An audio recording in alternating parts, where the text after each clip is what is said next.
I need to tell you about the most amazing change I made to my sleep routine. No, believe it or not, it's not going to bed earlier. It's all because of this new technology mattress I've been using. It's called Purple, and I'll tell you why it will change your life as it did mine. Purple has been changing the way people sleep using their patented technology called the Purple Grid. This incredible technology is the latest innovation in the sleep world that provides complete and total pressure relief, and at the same time provides airflow for all of those hot sleepers out there. This translates to no more waking up in the middle of the night because you're too hot or need to change positions. Purple's open grid air channels adapt to your natural sleep shape while completely neutralizing body heat, so you'll stay cool and comfortable all night. There is no hassle shipping and returns. Every Purple product ships free and is delivered right to your door in easy packaging. If you're not completely satisfied with the mattress, Purple will provide you with a full refund, no questions asked. They're so confident you'll love it that every product comes with a risk-free trial so you can experience the magic on your own. Experience the Purple Grid and you'll sleep like never before. Go to purple.com/shadow10 and use promo code shadow10. For limited time, you'll get 10% off any order of $200 or more. That's purple.com/shadow10. Promo code shadow10 for 10% off any order of $200 or more. Terms apply.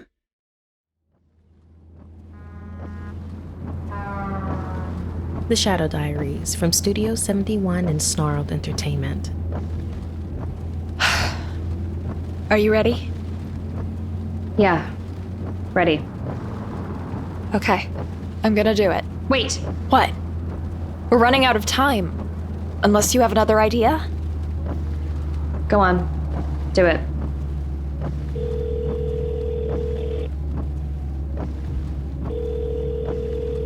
Is she with you? I just found her. She's safe with me. Just found her. She's been missing for hours, and we've been texting and calling your phone. It was dead. Where are you, Shana? We're on the road. She was walking along the highway, wanted to clear her head before the show. Okay. How does she look? Dehydrated. And pale. You know, she's been looking a little under the weather. Bring her straight to us. Dr. Summers will be here to take care of her. I slowly lowered the phone from my ear. I tried my best to cover it, but Marilyn sounded like she was definitely on to me. And her last words had Eliza spooked. Dr. Summers will be here to take care of her. The reaction on her face was a mixture of loathing, disgust, and anger. It broke my heart. Though, on the bright side, it was better than if she'd looked completely hopeless. I took solace knowing there was still some fight left in her. But the main thing I felt for Eliza was empathy. I'm sorry. For what? That you have to go back to them. That I can't just take you off somewhere safe, just the two of us. I am so sick of feeling sick, but I don't see how this ends. Maybe we should just give up, Shana. It will end, I promise. How? You heard what Virgil said. I am a dead girl walking. Don't talk like that. We're gonna figure this out, okay? We just need to buy some time. I can already see the headlines. Pop star overdoses from... Stop it! Fine. You're right. You know what? I have a better idea. Let's just murder the bitch. What? Solves all our problems, according to Virgil. And creates new ones too, like you getting a death sentence. My life is already a death sentence. Eliza wasn't wrong, which made it painfully hard to figure out how to respond. None of Virgil's solutions seemed feasible or had any immediacy. How could I get Eliza away from her team now? Then, oh my God, it hit me. The answer was right under my nose. I was a journalist. I wrote the news. I could blow the whole thing wide open and force them not to use their powers because they were exposed. I was thinking strangulation, but maybe stabbing would be more efficient. Eliza. I think I have a way around this. I'm gonna write a big expose on my blog, and the two of us, we take it public. Blow this thing wide open. Expose them to the whole world with cameras rolling so we're protected. It's the same strategy they use to destroy cults. But we're only gonna have one shot, so we have to do this right. Because once we pull the trigger, Nothing is ever going to be the same. What do you think? I'd rather just disappear. You're too big to just disappear, Eliza. Fuck that. When I'm gone, I'll be gone. No one will know where I went or how I went. But you won't see me again. The second I get the chance, I promise you this, Shana, I'll be a ghost. I get it. Eliza, I hear you. But until that's possible, we need some sort of plan to protect you. Forget it! The minute they catch on, they'll come after you. They're probably already spying on your computer. Before you press publish, you'll be dead, and I'll be captive. Innocent people are getting stuck in your situation every day, and we have a chance to be their voice, to stop the cycle. What's the point of any of this if you're going to be locked up for the next 80 years? That's not justice. That's not freedom. That's just moving from one prison to the next. I don't care about freedom anymore. I want revenge. A long silence settled in as I gripped the steering wheel of Virgil's car. This was by far the boldest, the craziest thing I had ever done. The thought crept in of taking the out Eliza had offered. Then Eliza looked back at me, her eyes wide. She smiled. Okay, fine, crazy. We'll do it your way. Then all at once, my doubts faded into thin air. Just like that, I knew I was here for a reason. I had to save her. As we made our way back to the Austin city limits, we passed a billboard for a Tex-Mex joint called Chewy's, and Eliza suddenly asked if we could make a quick pit stop there. I checked the clock. Eliza's show was in less than 2 hours, and the last thing I wanted was for Marilyn to become even more suspicious than she already was. I knew Eliza was likely just buying herself another few minutes of freedom before returning to the custody of Marilyn and whatever treatment Dr. Summers was cooking up before her show. It felt like a last meal before driving her back to prison. I couldn't deny her that, so... We went to Chewy's. It was one of the best meals of my life. Hearing Eliza's laugh and seeing her smile like I hadn't since the beginning of the tour, that was pure magic. It was like she forgot about everything. The mounting chaos, sickness, and tragedies over the tour, even the terror of what we had just been through with Virgil. All of the doom and gloom went away, and for just a little while, she was herself. I wished we could have stayed in that moment forever. And I know Eliza did too. But like the saying goes, all good things must come to an end.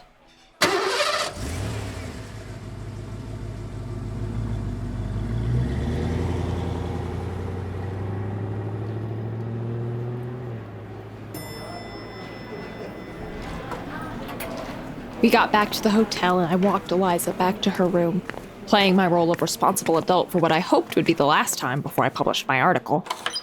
Amid the handoff, I could see Dr. Summers setting up for a serious-looking treatment in the living room. Cooper glared at me as he took Eliza inside. Marilyn closed the door and took me aside in the hallway.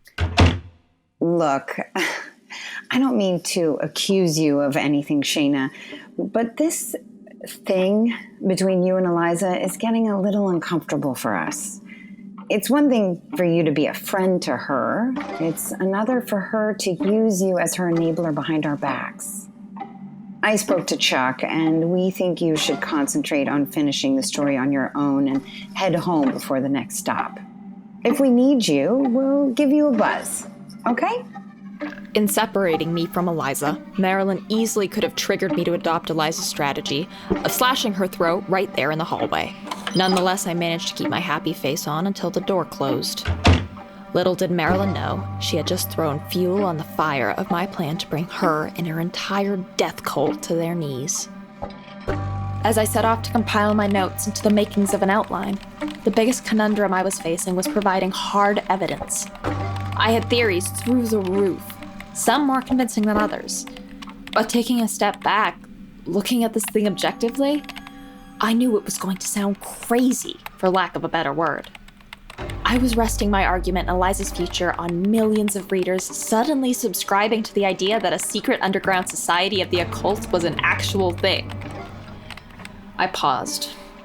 How could I put forward a winning argument that wasn't rooted in reality? With Virgil missing and no leads on recent hex incidents, all I had was fables from the past. I mean, the last legit case of demonic possession that was taken to trial was in the 6th century when witches were burned at the stake. It seemed laughable. But Eliza was counting on me, so I kept plugging away at the outline until it was time to leave for the show.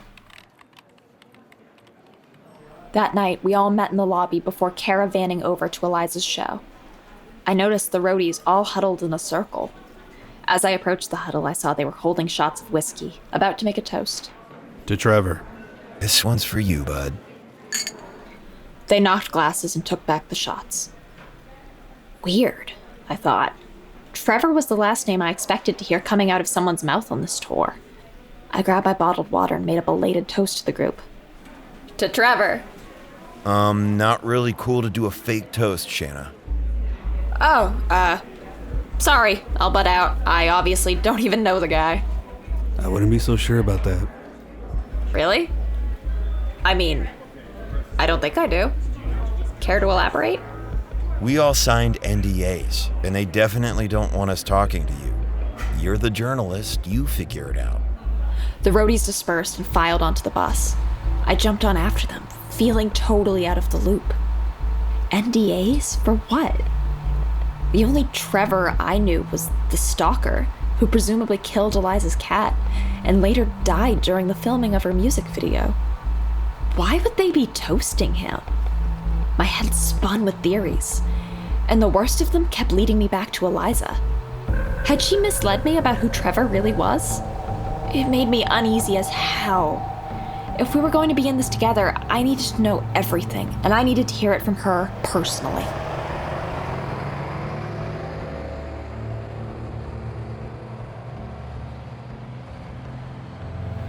At the venue, I stood off stage as Eliza put on another hell of a show. No pun intended. The crowds had gotten increasingly unruly the last couple of weeks, and now it was fully expected that pockets of violence and mayhem would ensue, with the Urge Challenge as the excuse.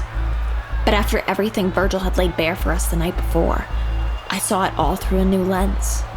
What I was witnessing was the proliferation of pure evil through Eliza's songs.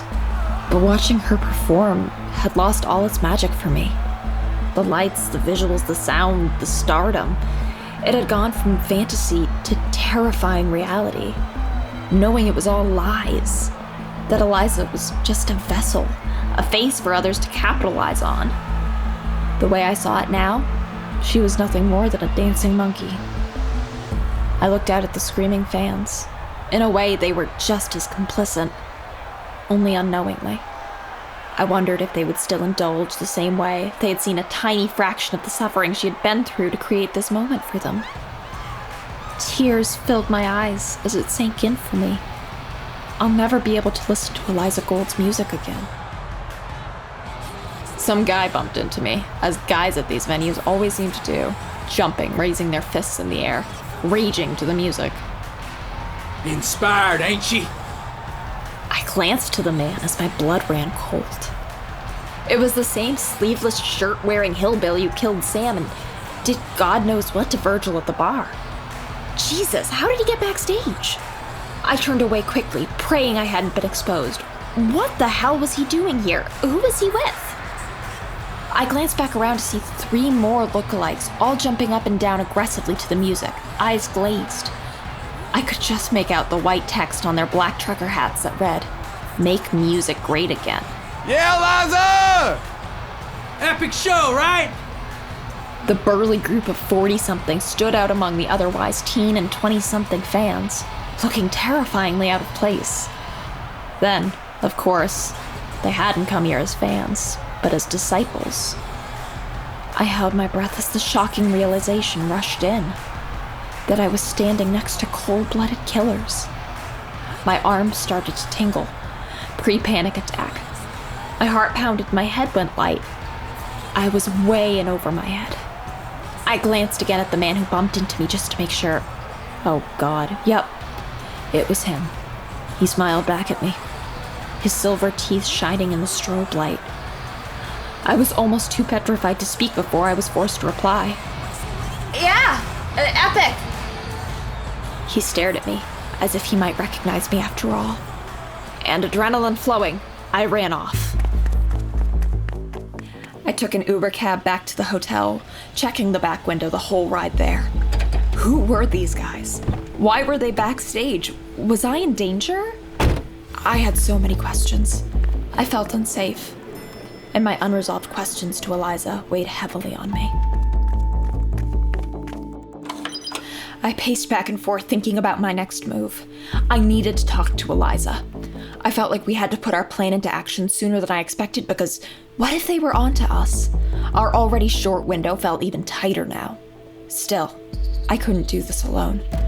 I needed to know the truth about who Trevor really was. Our plan and my safety depended on it. So going against Marilyn's restraining order, I composed a text. Come see me after the show?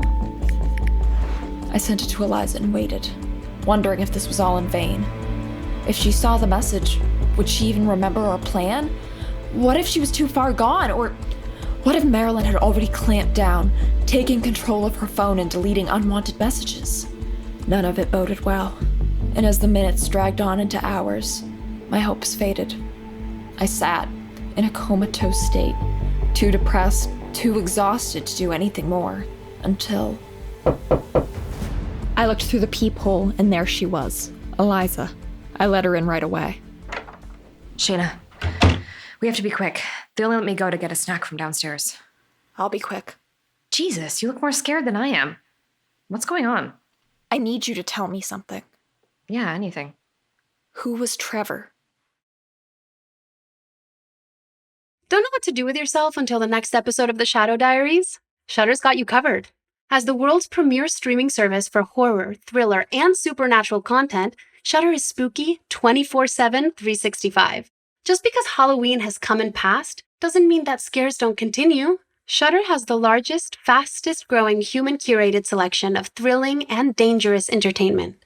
It's basically the Netflix for horror. You can stream spine-tingling thrillers, shocking horrors, and edge-of-your-seat suspense for just $5.99 a month or $56.99 a year. Plus, with the new content added weekly, you'll have unlimited access to stream ad-free on all your favorite devices like Amazon Fire TV, Apple TV, Roku, or even right on your iPhone or Android device. Shudder has such a unique and vast collection of exclusive and original films and series, horror classics, and blockbuster hits. I personally love watching the Shudder originals. One of my favorite that came out this year is Scare Me. It's about two strangers in a cabin during a power outage who attempt to see who can scare the other first by telling stories. And things get intense. Plus, it's a great cast, including Josh Rubin, Aya Cash, and Chris Redd. Get started streaming the best horror, thriller, and supernatural content. Shudder's expertly curated collection includes titles like the acclaimed Tigers Are Not Afraid, One Cut of the Dead, Revenge, and the Creepshow TV series produced by Greg Nicotero and based on the famous films by George Romero. To try Shudder free for 30 days, go to shudder.com, that's SHUDDER.com, and use promo code SHADOW. Again, go to shudder.com and use promo code SHADOW to try Shudder free for 30 days. Who was Trevor? A crazed fan. You know. Do I? Eliza, who was he really? She was shaken, visibly, emotionally, physically even. She took a seat on the couch and went off in her own head. Sitting there, racking her brain over a simple question, it was like she had forgotten the name and just hearing it now again brought her back to earth, but in a different way. She looked somehow healthier than before, but something was off in her eyes, like a switch had turned on. Look, I'm sorry about this week and what I must have put you through, but I really need to focus. Do we have to do this right now? Yes, we do. Okay. I don't remember Trevor. I don't know why. I just don't. Trevor was someone you knew. Someone that was closer to you than you originally let on. So, I need you to remember. There can't be any more secrets. I'm scared too, Eliza. I need to know we can trust each other. Whatever it is, it's okay. But please, for this to work, you need to let me in. Why are you acting like this? I thought you were my friend. I am. Was this all an act for the story? No, but we're in trouble. And it sounds like Trevor was too. I wasn't gonna let it go. I knew how Eliza manipulated people. So I sat down next to her. She couldn't face me. She turned in the other direction, put her hands on her head. I didn't think it was her fault. At least I didn't want to. I wanted to believe that there was some sort of blockage that made her forget about him entirely, the same way she forgot about the inspiration for her songs or her career before the missing 2 years. This was the divinity's mind control at work. She was being brainwashed. Finally, she turned to me coldly and said, Trevor was my friend before all of this. "Oh, Best friend, I think. I brought him on the road with me. He played guitar. Then one day, everything changed. what happened? He started making up stories. What kind of stories? I mean, well, that's what they told me. Who?" I made a mistake. He wasn't obsessed or crazy. He was trying to help me. Help you with what, Eliza? I can't do this. It's too intense. Hey, I'm here for you, but we need to know. He's dead. They killed him. Oh my God, Trevor. Did he know about the divinity? He was the only person that ever listened to me. He tried to get me to stop. He told me not to do it. I was so blind. Do what, Eliza? They convinced me it was all in my head. So I cut him off and pretended I didn't even know him. They all called him a freak and now it's my fault. This hit like a ton of bricks. It was like she'd broken from a spell. And it was disturbing, to say the least. A good friend ousted from her life and labeled a stalker, when all he wanted to do was keep her safe. The similarities to the role I was playing in her life now were beginning to really scare me. It's okay, Eliza. It's not your fault. You don't get it. I made this happen. My ego, my obsession with being famous. Cooper and his mom, it all sounded too good to be true. But Trevor was a real friend. Since before all that.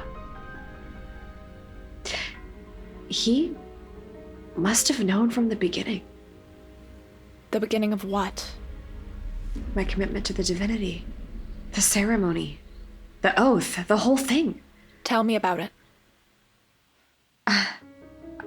I can't remember the details. I think that's something they do so they don't get caught. So your stories can't be used against them. My memory is like a dream, pieces that don't exactly fit. Maybe I could help jog it. Let's start with the small things. Colors, images, symbols. There was a waiting room with light blue walls, like the sky. I sat there for a while, I think. Some place called the Center for Spiritual Awakening. Was there anyone with you? No. Marilyn, Cooper, where were they? I don't know. I can't. Close your eyes. Visualize it. Tell me what you see. Trevor. He was there. What was he like? He was nervous. He was mad. He told me not to do it. I just thought he was jealous of Cooper, of my new life, so I pushed him away. I was enamored with the lights. It was like magical fireflies in the night. God, I was so dumb. He was trying to help. He tried to force me to leave. I saw it as a threat that he would ruin this for me. I got mad and I told him to never talk to me again. So he ran. But I stayed, staring at the lights. Tell me about them. The room was full of candles and crystals. The lights, they were refracting, red, blue, pink, orange, yellow, green, all flickering. They lit up the room. Who else was in the room? What did they do? I don't know. I couldn't tell. They were all wearing masks or something. Then what happened? The ceremony began. It was disorienting. I remember a chanting in Latin or some sort of holy language. It became louder. I felt like I was floating, light as a feather. It was ecstasy. Then I was blindfolded, put on my hands and knees. I felt a cold, hard shimmer pressed against my body. A rock, a stone, or a crystal. My heart pounded. Then it started eating at me. It was what? Eating at my heart with its hollow eyes and mouth like a black hole, sucking the life from my soul. I couldn't stop it. I was paralyzed. I couldn't breathe. I was sinking. Get off me! Get off! Eliza started hitting my chest and grabbing my shirt, screaming, trying to fight off whatever demons were holding her down. She nearly got me in the face until I was able to rein her in. I'm sorry. I'm so sorry. It's okay. Everything is going to be okay. I got you now. But even as I said this, I had already seriously started to wonder what this meant for our plan and my big expose article. If she could turn on a close friend at any time, how could I have any certainty she wouldn't hang me out to dry when the time came to go public? Eliza rested in my arms for a moment, her head pressed against my shoulder. I knew we wouldn't have long before her team would come looking. Do you think I'm a monster? No, Eliza, it isn't you. Thank you. Eliza's phone lit up, Marilyn calling. Her body convulsed as she tossed the phone aside and cried until she was calm again. I sat watching her regain her composure, feeling her warmth. Then she pulled back, looked directly into my eye. I looked back at her. We just stared at each other. Nothing was said. A single tear formed in her left eye. As it fell, she pulled back and turned away from me. Everyone I love dies. It doesn't have to be like that. Not with us. But it will! It always will be!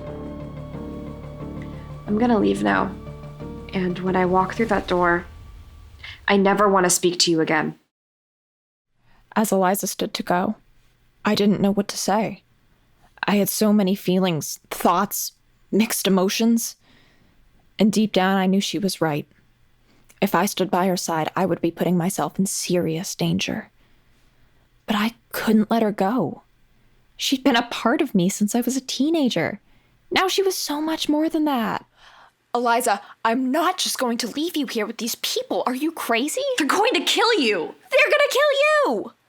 We have a plan. We need to stick to it.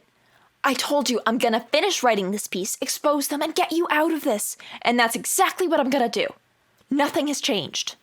And what if it doesn't work, Shana? What do you mean? Do I have to spell it out for you? It's not like this article is going to be released in the New York Times. You even said it yourself. How do we get people to actually believe that what's happening is real? Because it's the truth. Is it? What proof do we have? I'm known for being a crazy rock star, and the source you have is missing or dead. You think you're going to post a mystical tale of a soul-eating demon, and then what? Marilyn, the label, they all just dissolve into thin air? Maybe. Nobody cares. They just want the music and what they need me to be. Just like you. You didn't care about my years as an addict, my abusive boyfriends. You weren't knocking on my door when nobody gave a shit. Why are you acting like this? Like what? Like someone who's honest? Pushing me away. They're going to think you're crazy, and you are crazy for thinking your fucking blog is gonna change the world. All it will do is ruin your career or leave you dead like Trevor. Is that what you want? I was speechless, tongue-tied. I felt naive, foolish, if not totally delusional. Eliza was right. Shana. Let's just go then. What? Let's just leave. Get out of town, run away. No. We can go to Greece. You always said you wanted to go to Greece. I have a cousin that lives in Argos. We can move there and figure it out. It's cheap and... Shana! It's over. And you won't end this, so... What are you... I'm ending it for you. I'll miss you, Shana. I really will. She turned around and began speaking into the phone as my heart sunk to the floor. Marilyn, can you come up to Shana's room, please? There's a problem. Yeah, I'm here.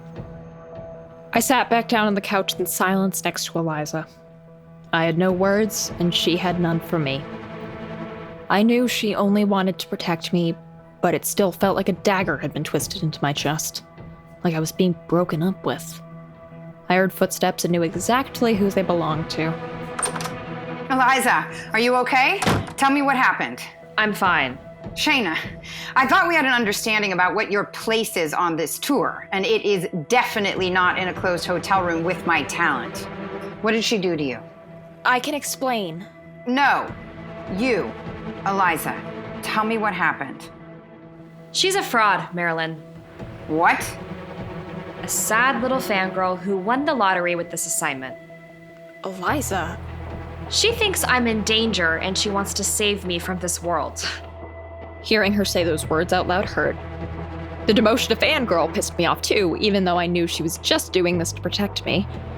To ensure I would be shipped off miles away back home, where presumably I would be safe. Oh, wow. Even more desperate than Trevor. Okay, well, I feel totally violated. All of us do. And if you don't leave now, Shana, I'm gonna call security. Wait. Sorry this happened again, Eliza.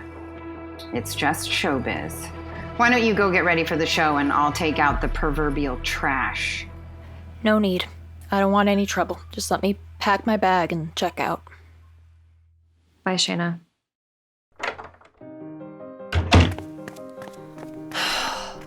And that was it. I stuffed my suitcase, went down to the lobby, and checked out of the hotel, attempting not to lose my shit on the way out. I know the connection Eliza and I had was real, or at least I thought it was. Had I missed something? Was she hiding the side of herself the whole time? Was the divinity a part of her she wanted to keep? Something I had stumbled onto that she pretended to hate but secretly needed? Did she just want to use my sympathy and then spit it out when it got too close? Like Trevor? Was what she said to Marilyn an act? Or did she really think I was a sad little fangirl? I bought a plane ticket back to San Diego, called an Uber to the airport, and drafted a preemptive resignation email to Chuck that would corroborate my story to Marilyn. I was no longer fit to cover the summer tour of Eliza Gold.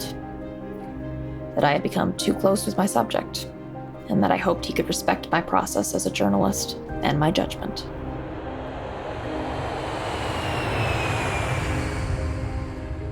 As the plane took off for San Diego, I thought of what I would say to my dad.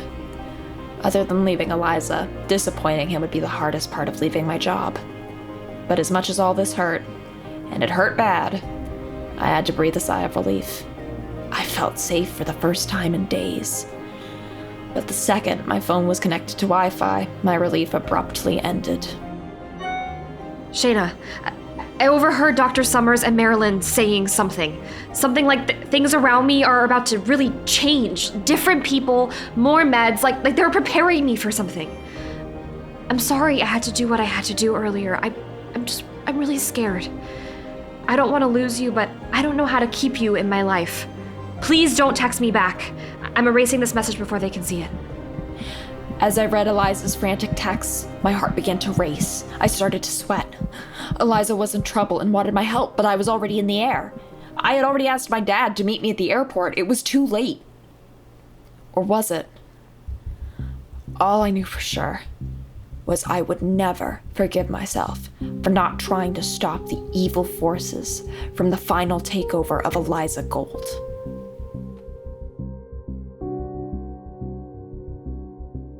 The Shadow Diaries, directed by K. Asher Levin, written by K. Asher Levin and Zach Imbrogno. Episodes 2, 5, 8, and 9, co-written by Matt Worley. Produced by Gail Gilman and K. Asher Levin.